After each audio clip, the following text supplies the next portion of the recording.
Olá, eu sou Norberto Classen e você está no Biblifique. Esta é a aula número 164 aqui no Biblifique. Nós estamos fazendo uma série de estudos sobre a Epístola aos Hebreus e esta vai ser a parte número 18 desses nossos estudos. E quero abordar nesse estudo, nessa abordagem, o texto que nós encontramos em Hebreus capítulo 11, a partir do versículo 39, até o versículo 3 do capítulo 12. Hebreus capítulo 39 diz o seguinte: Ora, todos estes obtiveram um bom testemunho por sua fé. Não obtiveram, contudo, a concretização da promessa, por haver Deus provido coisa superior a nosso respeito, para que eles sem nós não fossem aperfeiçoados. Portanto, também nós, visto que temos a rodear-nos de tão grande nuvem de testemunhas, desembaraçando-nos de todo o peso e do pecado que tenazmente nos assedia, corramos com perseverança a carreira que nos está proposta, olhando firmemente para o autor e consumador da fé, Jesus, o qual, em troca da alegria que lhe estava proposta, suportou a cruz, não havendo caso da ignomínia, e está sentado à destra do trono de Deus. Considerai, pois, atentamente aquele que suportou tamanha oposição dos pecadores contra si mesmo, para que não vos fatigueis, desmaiando em vossa alma. Muito bem, esse texto, na verdade, é um complemento de toda a galeria dos heróis da fé que foram mencionados em estudos anteriores, né? Nós conversamos em 3 aulas sequenciais sobre as pessoas especiais, as pessoas de fé, que são nominados ou chamados sobre heróis da fé. E o contexto todo da carta aos Hebreus, conforme temos abordado aqui, é exortar cristãos advindos do judaísmo e que estavam, de alguma forma, pensando em desistir da vida cristã, de um estilo de vida proposto pelo Senhor Jesus Cristo, especialmente por causa das perseguições que sofriam em virtude de serem agora cristãos. O judaísmo era permitido e o cristianismo, ainda que latente, iniciando, estava sendo perseguido, tanto pelo judaísmo como por outras fontes de perseguição. Razão pela qual o escritor faz uma ampla abordagem sobre as promessas que são melhores, sobre o sacrifício e o sacerdócio representado em Cristo, tanto um quanto o outro, que é perfeito, que é extremamente completo, uma aliança superior, que nós chamamos hoje de nova aliança, e a Escritura o faz, e uma esperança melhor, ou seja, tudo de melhor, tudo bom. Né? Alcançar a aprovação de Deus, então, era ou continua sendo, o grande desafio da vida cristã. Não porque Deus seja alguém complicado, mas porque requer um elemento que não se encontra no legalismo, nem na religião, em crenças, ou isso e aquilo.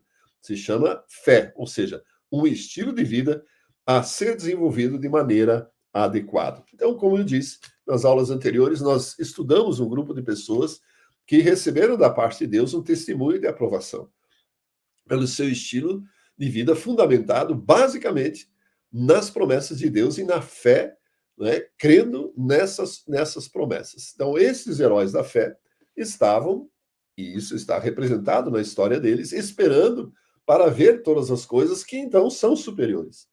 Só que isso só é possível, conforme o próprio escritor aos Hebreus nos atesta, por meio da fé em Jesus Cristo. Como todos esses personagens viveram antes disso, eles não alcançaram. Razão pela qual agora o escritor nos exorta ou nos adverte de que existem, a nosso respeito, aqueles que estão depois da cruz de Cristo, coisas superiores do que aqueles. Então, eles não puderam ver a concretização da promessa e muitas delas se realizaram com a vinda do Senhor Jesus Cristo sobre a terra, com a vida dele aqui, mas conheceram apenas sombras daquilo que de fato iria se realizar. É óbvio, e existem ainda muitos aspectos da palavra de Deus, das promessas do Antigo Testamento, que se realizarão no futuro, tanto para aquela geração quanto para nós. Isso é óbvio, porque existe ainda, vamos chamar assim, uma escatologia a ser realizada.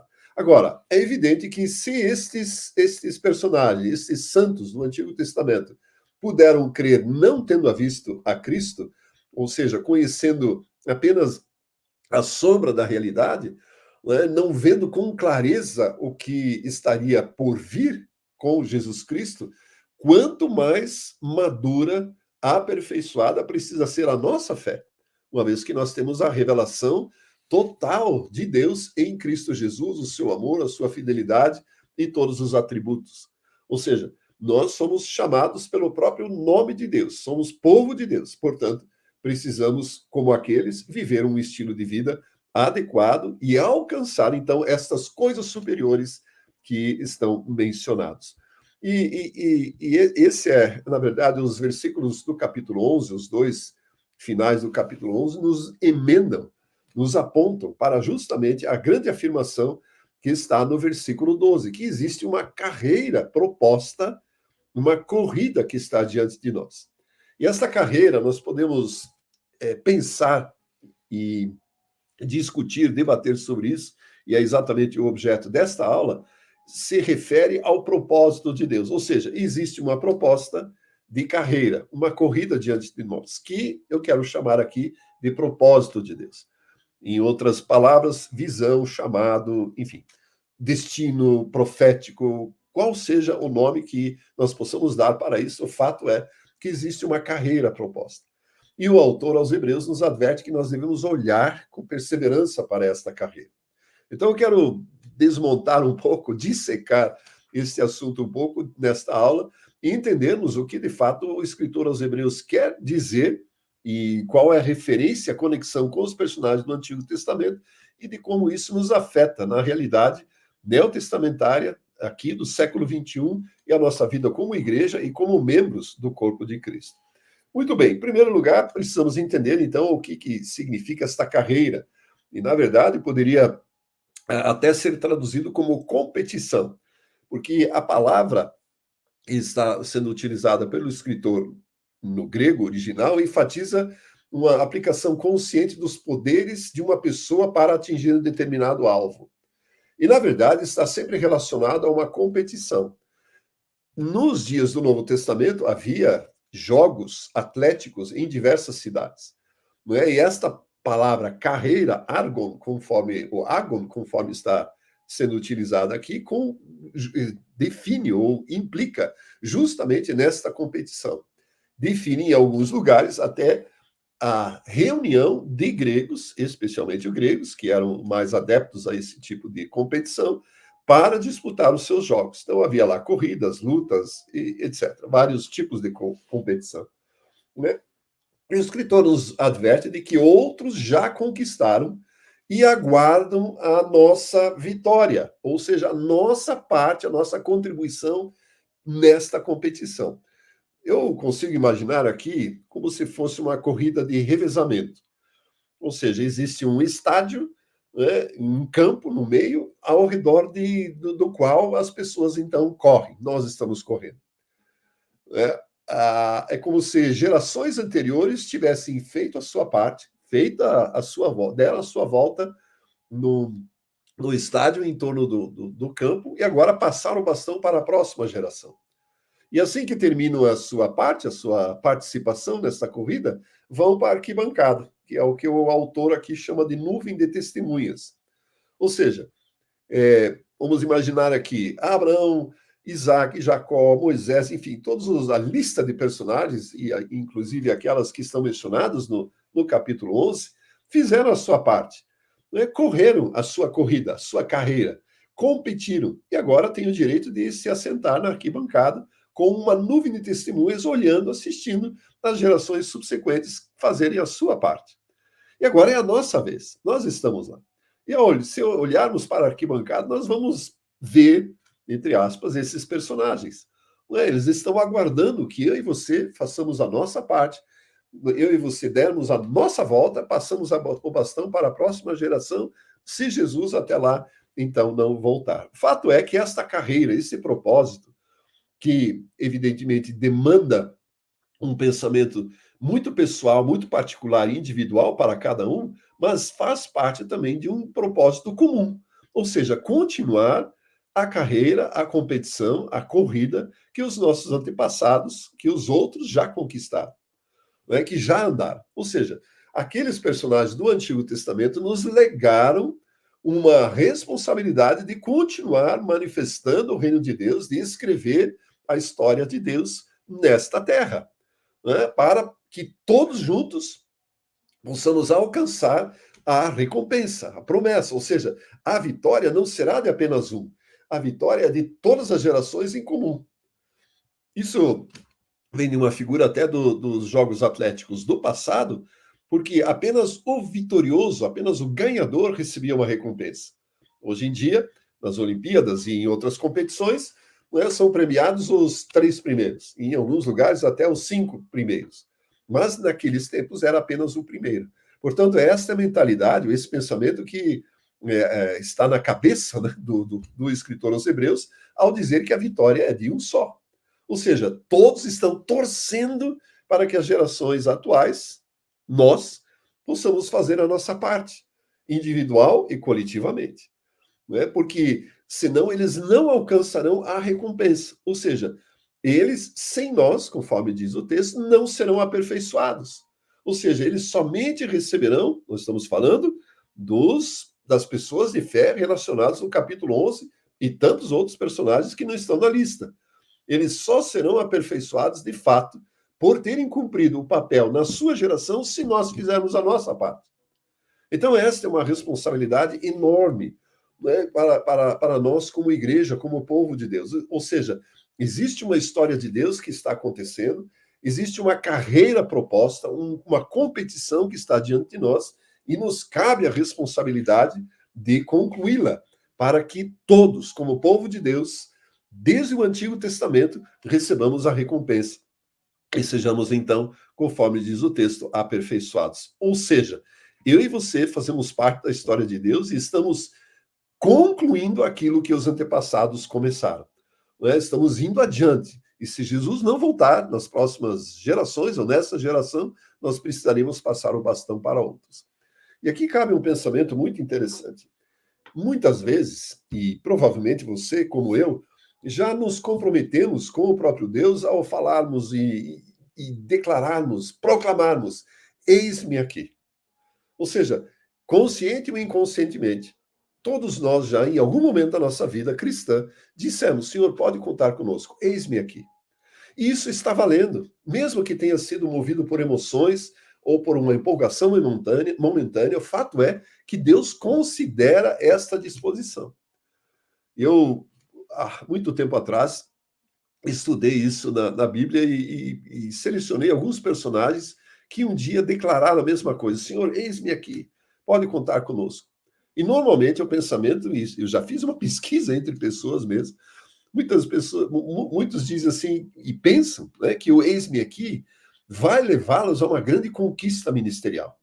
Então, aqueles que têm um chamado para evangelização já se veem diante de multidões em estádios, em grandes aglomerações.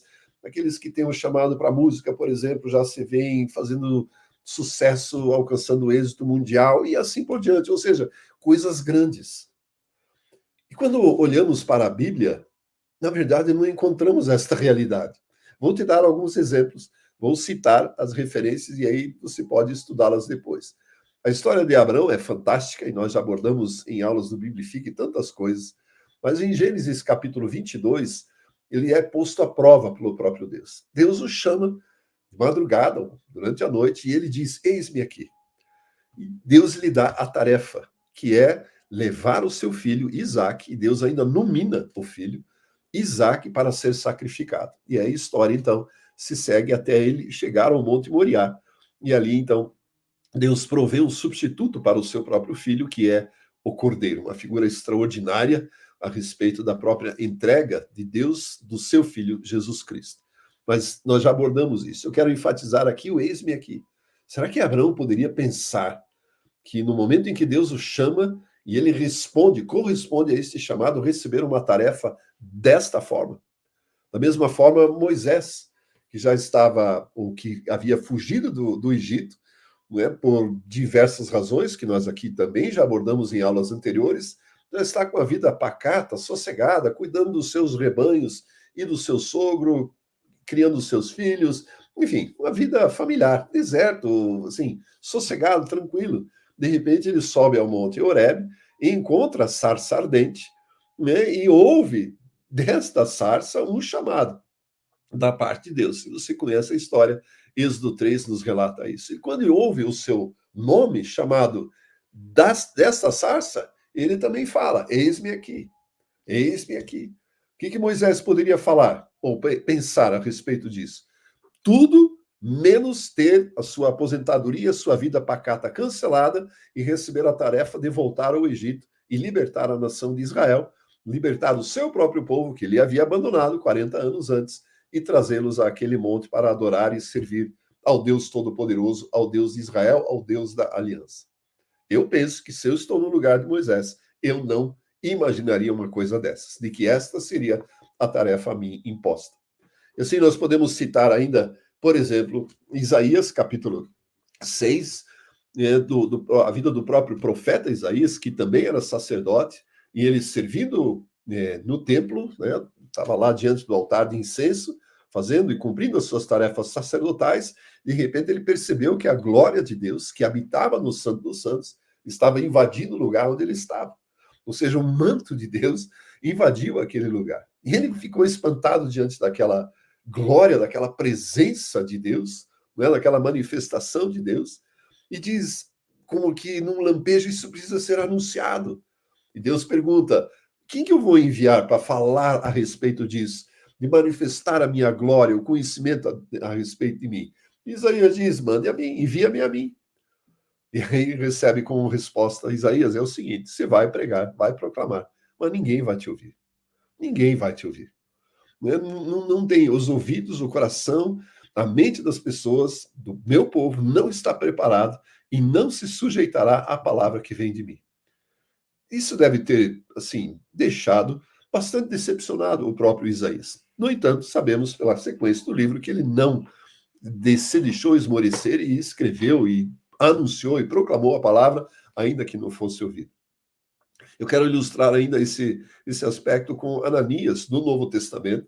Essa história está descrita em Atos capítulo 9, faz parte do contexto da conversão de Paulo, ao próprio cristianismo, ao próprio Senhor Jesus.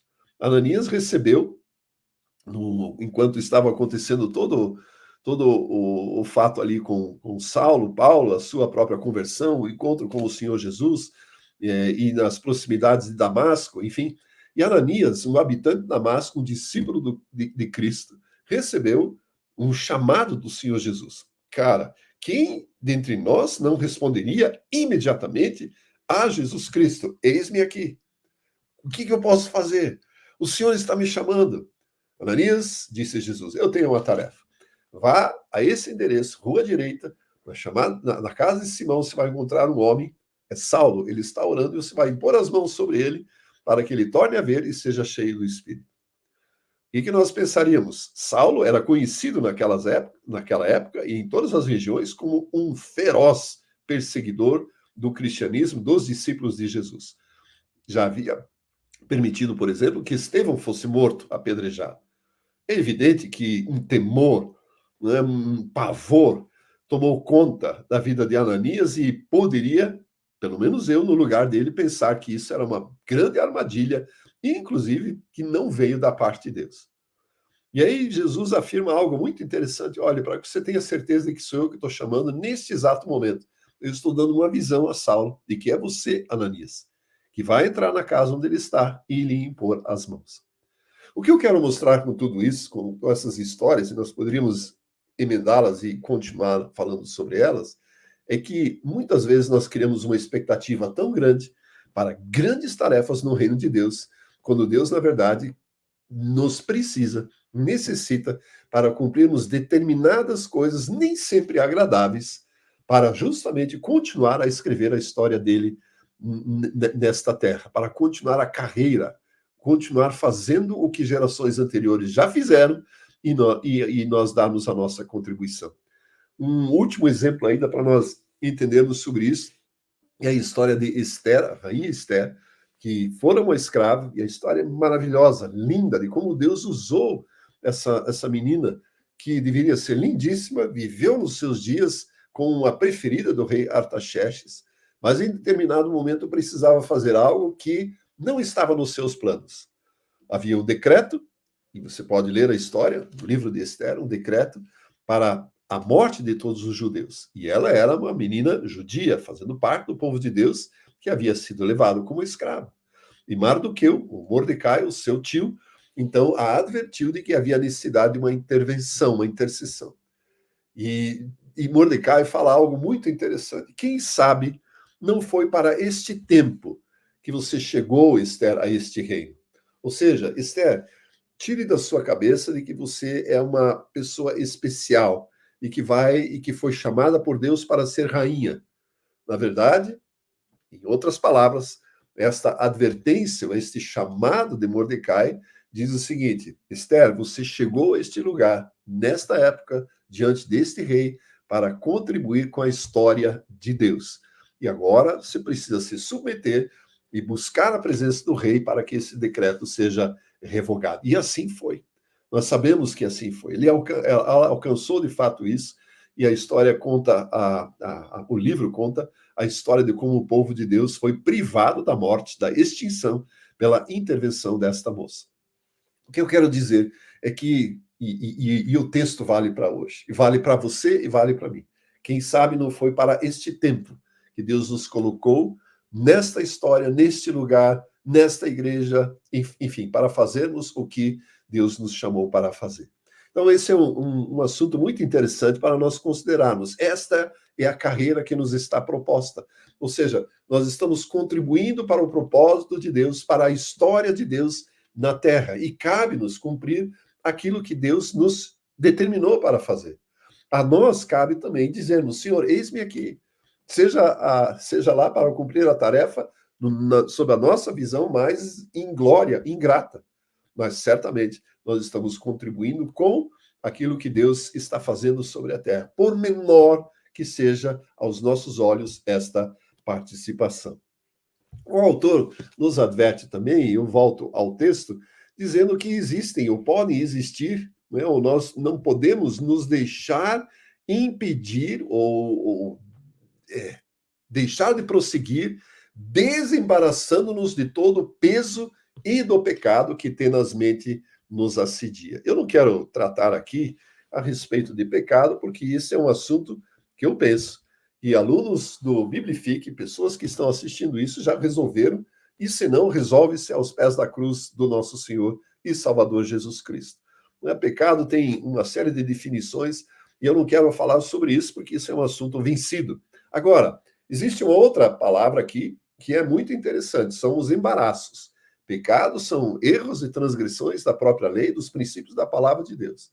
Agora, a palavra embaraço ou peso, conforme a tradução, ela tem um significado muito interessante. É tudo aquilo que é proeminente, tudo aquilo que prende, ou aquilo que promove lentidão no desenvolvimento de uma vida. Um estorvo, um impedimento, um obstáculo.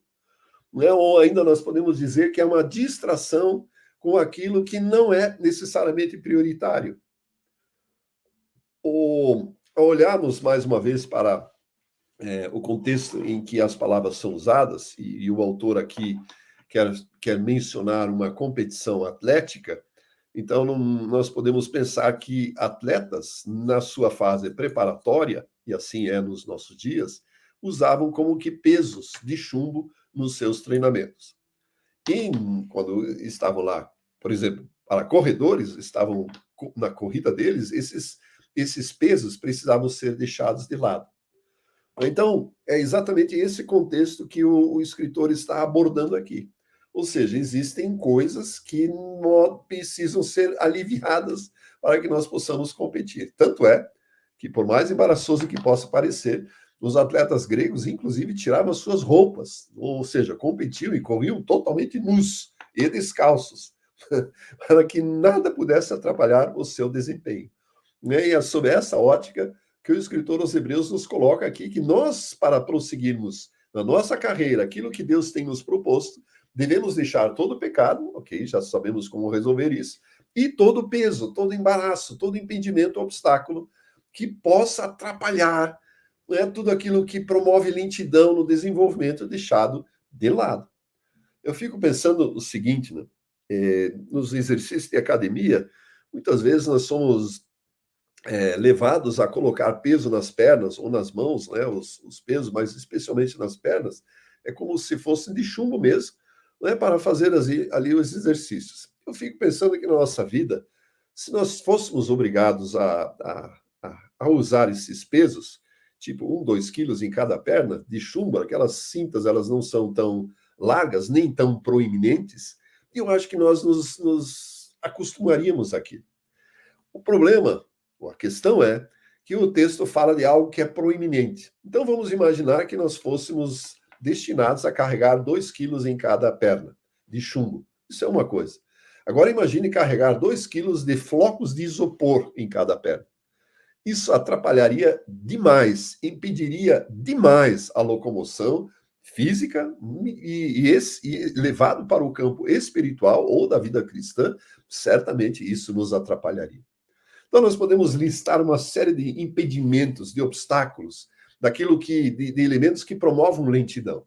Por exemplo, a parábola do semeador que Jesus conta, ela aborda 3 tipos de solos em que não há um desenvolvimento da semente e muito menos do fruto, então. Não há frutificação.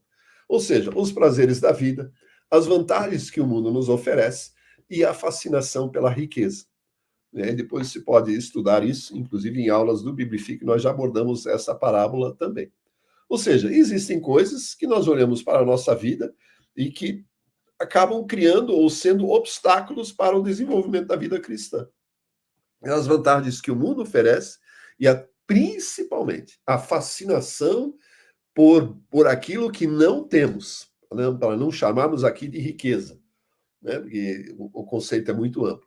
Mas uma fascinação, uma ganância, um desejo, uma obstinação por alcançar algo que não faz, por hora, parte da nossa vida.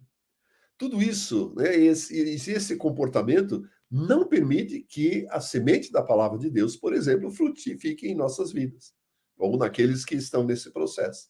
Então, precisamos remover esses obstáculos. Né? O próprio, como eu disse, a busca por prazeres, por objetos ou por alvos que não necessariamente fazem parte do reino de Deus. Nós somos ensinados pelo próprio Senhor Jesus de que a nossa prioridade na vida precisa ser a busca pelo reino de Deus, ou seja, a constante execução, ou operação das próprias obras que Deus tem proposto para nós. Ou seja, não nos deixar embaraçar por aquilo que atrapalha. Então, estabelecer prioridades na nossa vida já é uma remoção de obstáculos e impedimentos que certamente poderiam dificultar a nossa trajetória da vida cristã. O fato é que eu e você precisamos nos desfazer de embaraços. Eu listei algumas coisas interessantes aqui, que, por exemplo, podem ser a murmuração, que denota uma enorme ingratidão, né, uma queixa com um descontentamento, que, por exemplo, deixou ou fez com que Israel permanecesse no deserto e não conquistasse a terra prometida. A rigor, se nós olharmos para a história de Israel, a razão principal foi a incredulidade, que veio da indiferença, que veio, por sua vez, da murmuração, da ingratidão por aquilo que Deus estava fazendo. Ou seja, quando eu e você não, mas quando pessoas murmuram, isso é uma representação da própria ingratidão por aquilo que Deus já fez e certamente vai impedir com que pessoas avancem para aquilo que Deus ainda deseja fazer. Ou seja, o descontentamento com a situação atual vai refletir necessariamente para o futuro. Por outro lado, a gratidão é um impulsionador, como se fosse uma alavanca para alcançar o futuro da carreira, do propósito de Deus para as nossas vidas. Então, é algo para o qual nós precisamos atentar. Um outro obstáculo, um impedimento, é a própria apatia, a covardia, o desânimo, ou seja, o marasmo, a passividade com relação às obras da parte de Deus. Pessoas que não se envolvem com absolutamente nada. Disseram um dia necessariamente, eis-me aqui, mas quando há um desafio e que, mesmo que seja uma tarefa simples, não há o desejo de cumpri-la. Então, a apatia diante da palavra de Deus é evidência, conforme diz um autor, de ateísmo na prática. Olhe só que severo. Ou seja, a apatia diante das obrigações, das responsabilidades, das oportunidades de servir no reino de Deus é evidência de ateísmo, ou seja, de incredulidade, de uma demonstração de que não quer ou não necessita da atuação de Deus na sua vida. Outro aspecto que certamente impede é a própria ansiedade, a apreensão com relação à própria vida, com as situações do dia a dia. E eu e você não podemos. Eu e você não podemos nos ater a isso. A apreensão, a ansiedade do dia a dia, do cotidiano, não pode nos deter. Ou seja, Deus é fiel e vai cumprir com as suas obrigações no dia a dia. O outro aspecto é o egocentrismo, ou seja, interesses pessoais, o egoísmo, a fazer a vida girar em torno de mim mesmo, de si mesmo. E esses interesses pessoais egoístas geraram o desejo, no passado, mais uma vez, vou usar o exemplo aqui da nação de Israel, de permanecer ou voltar para o Egito. Ou seja, além de não avançarem para a terra prometida, estavam retidos no deserto, que já era uma demonstração de murmuração e incredulidade, de não crer de fato naquilo que Deus poderia fazer, e ainda manifestaram o desejo de voltar ao Egito. Ou seja, uma demonstração clara de que a vida deveria gerar em torno deles mesmos, dos seus próprios desejos, ao invés dos interesses de Deus e do futuro de Deus e das promessas de Deus. E assim poderíamos listar ainda vários outros aspectos com relação a isso. A vitória, ou o desejo de avançar, necessariamente está voltado a um conceito que precisa estar presente. O texto nos fala que nós precisamos correr esta carreira com perseverança. E esse é um conceito a ser desenvolvido aqui. Como que nós obedecemos ao eis-me aqui? Primeiro, afastando todo e qualquer peso e pecado, nos desembaraçando disso e correndo com perseverança, ou seja, com constância.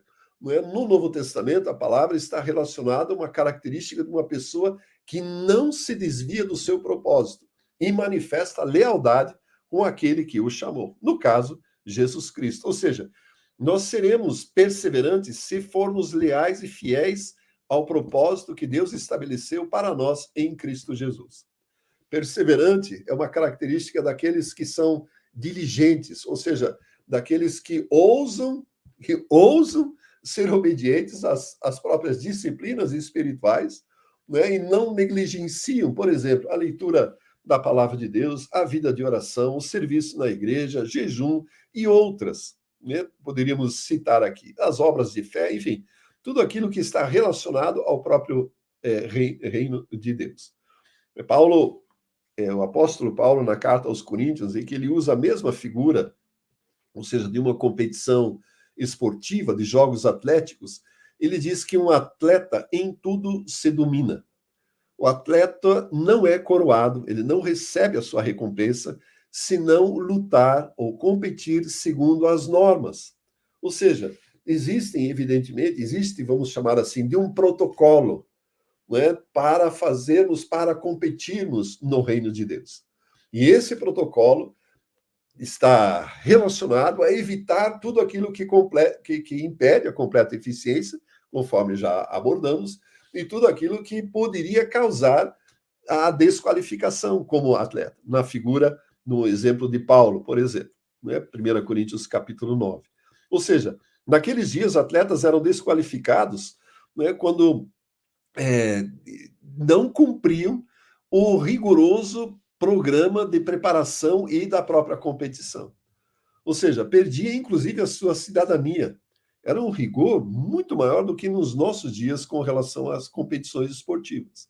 Então, se um atleta não se submetia a um programa de preparação adequadamente, se ele não se desprovia ou se tirava os embaraços todos e competia muito bem, ele perdia, inclusive, a cidadania da cidade a qual pertencia. Então, eu e você precisamos de um bom preparo para competirmos muito bem, de fazermos, de cumprirmos aquilo que Deus determinou para nós, não é? de criarmos um pensamento perseverante, constante, de tolerância, estabilidade para com o propósito de Deus, tolerar as outras pessoas que estão ao nosso lado e cumprirmos as disciplinas espirituais com o rigor, como um atleta cumpre a sua disciplina de preparação para a competição ou de treinamento. Eu e você estamos envolvidos numa carreira, estamos envolvidos num propósito de Deus, né? E não podemos simplesmente tratar isso com passividade. Nós precisamos ser ativos, perseverantes, como o atleta é no seu cuidado com o seu próprio corpo, nas suas disciplinas. Então, eu e você não poderemos cumprir satisfatoriamente esta carreira com perseverança, primeiro, se nós tivermos pesos e embaraços, né? Pesos e pecados. Segundo, se não cumprirmos as disciplinas espirituais, ou seja, entrar nesta carreira, cumprir o chamado de Deus, demanda de nós, exige de nós responsabilidades. Nós não poderemos jamais saber o que de fato Deus pensa de nós se não tivermos comunhão com o próprio Senhor por meio da palavra de Deus. A leitura da Bíblia precisa fazer parte disso. A vida de oração precisa fazer parte disso. Servir em alguma área da igreja precisa fazer parte disso. Né? Esse é o protocolo para os atletas espirituais. Esse é o protocolo exigido para aqueles que fazem parte do reino de Deus, que competem, que estão inseridos na carreira proposta por Deus. Ou seja, o próprio Senhor Jesus é mencionado aqui como exemplo para nós, né? Olhando firmemente para Jesus Cristo. Jesus é para nós um exemplo de fé, de um estilo de vida daquele que crê nas promessas de Deus. Jesus foi até o fim. O sofrimento dele foi severo, nós sabemos disso, e está mencionado no versículos 2 e 3, olhando para o autor e consumador da nossa fé. Ou seja, Jesus Cristo é o objeto da nossa fé e a fonte da fé. E o exemplo de quem começou e terminou. Né? Jesus cumpriu totalmente aquilo que estava destinado, preparado por Deus para ele. Cumpriu a sua tarefa. E nós sabemos que a tarefa de Jesus é muito superior àquela que Deus exige de nós. Nós temos a nossa participação na história. Fato é que muitas pessoas ignoram e não querem cumprir aquilo que Deus tem para a sua vida. Vou colocar um outro aspecto aqui. Nós citamos vários exemplos daqueles que se dispuseram a servir a Deus. O eis-me aqui. E o eis-me aqui está valendo. Portanto, eu e você precisamos prestar muita atenção para aquilo que acontece à nossa volta, né? Para aquilo que acontece no povo de Deus, na história do povo de Deus ao nosso redor. Porque, de repente, existem coisas muito simples para as quais muitas vezes não atentamos e é exatamente ali onde Deus nos quer. Oportunidades, né, que Deus nos dá de, por exemplo, ministrar a palavra para um grupo de, sei lá, de presos numa delegacia qualquer, ou de fazer parte de um programa de evangelização num lugar remoto, qualquer lugar. E nós pensamos assim, não é o que eu planejo, não é o que eu quero, não sei, acho que não é isso, não, Deus não me chamou para isso, as mais variadas desculpas. Ei, eu e você precisamos prestar atenção. Cuidado, né? O cuidado necessário para a carreira que nos está proposta. Eu e você precisamos lembrar que existem tarefas que dependem de nós para aperfeiçoar aqueles que vieram antes de nós e para completar aqueles que virão depois de nós. Portanto, Jesus Cristo é o nosso exemplo, né, de um estilo de vida, não necessariamente para morrer na cruz, como ele fez, mas para ser obediente àquilo que lhe estava proposto. O treinador que nós temos é sensacional. Gente, é sensacional. O Espírito de Deus, o Espírito de Cristo, o Espírito Santo de Deus habita em nós e ele está em nós, vai nos ensinar sobre todas essas coisas, nos fará lembrar, nos chamará a atenção para aquilo que está diante de nós, para que possamos, de fato, cumprir esta corrida de revezamento, né? De fazer aquilo que nos cabe como como competição, como carreira, como propósito, como visão. E vai nos ensinar também de termos o cuidado de passarmos adequadamente, não é, o bastão para as próximas gerações, no momento certo, na ocasião certa. Eu estou gravando essa aula em 2024 e as Olimpíadas de Paris passaram, e eu assisti num determinado dia a corrida de revezamento dos 100 metros rasos. E uma equipe de um país foi desclassificada porque eles não passaram o bastão no trecho exato em que deveriam ser. O atleta que deveria receber o bastão se antecipou e o que vinha atrás não conseguiu passar adequadamente o bastão. Eu fico pensando que na vida espiritual existe a mesma coisa, né? Ou seja, nós temos uma carreira destinada, preparada para corrermos. E precisamos cumprir adequadamente este trecho da nossa carreira, para não chegarmos antes do tempo e para não ficarmos depois do tempo, porque as gerações que nos sucedem estão diante de nós. Aquelas que terminaram, aquelas que já fizeram a sua parte e que irão ocupar o seu lugar na arquibancada da grande nuvem de testemunhas, estão aguardando para que eu e você terminemos. Eles passaram adequadamente o bastão. Nós fazemos parte da geração que precisa cuidar para aquilo que está diante de nós e passar corretamente o bastão para a próxima geração, para que eles possam terminar a sua carreira. Ou seja, mais uma vez, e quero concluir com isso, o nosso alvo, né, quando olhamos para a linha de chegada, lá está Jesus Cristo, o propósito que ele estabeleceu para nós. Se nós somos a última geração, não importa. Eu acho que ainda existem gerações a virem depois de nós. Né? Jesus olhou para aquilo que estava proposto, suportou, perseverou na cruz e não atendeu os pedidos para sair de lá. Uma das coisas mais marcantes na obra da morte de Jesus Cristo que me chama a atenção é que ele não abriu mão, não abdicou, não renunciou ao, aspas, direito, né, de ser crucificado e morrer por toda a humanidade.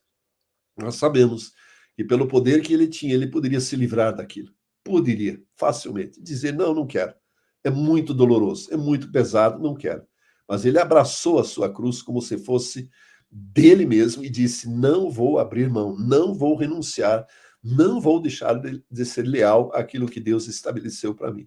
Né? E perseverou na cruz, não atendeu os pedidos daqueles que estavam zombando dele, dos sacerdotes, dos soldados romanos, da multidão que passava, e foi até o fim. O alvo da nossa carreira, acima de tudo, acima da obediência, da perseverança, de deixar os embaraços, é glorificar ao Senhor Jesus Cristo.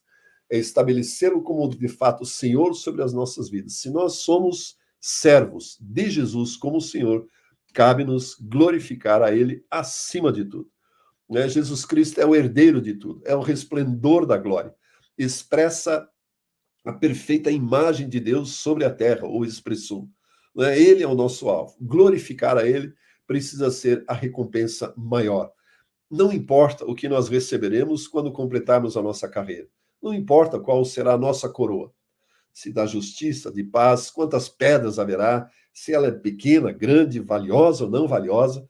O fato é que o nosso alvo é glorificar a Jesus Cristo. Esta é a carreira que nos está proposta. Eu quero concluir com esse pensamento. Né? Se nós fomos chamados e fomos, se nós dissemos, eis-me aqui, se estamos dispostos a servir ao Senhor Jesus Cristo, nosso alvo precisa ser glorificar a Ele, porque Ele é o nosso exemplo de fé, é o poder da nossa fé, é a fonte da nossa fé para cumprirmos de fato aquilo que Deus nos chamou para fazer nesta geração. Fique atento a isso, fique na paz do Senhor Jesus Cristo, obedeça o seu chamado, persevere para que Ele seja, acima de tudo, glorificado em todas as gerações, para a glória de Deus Pai.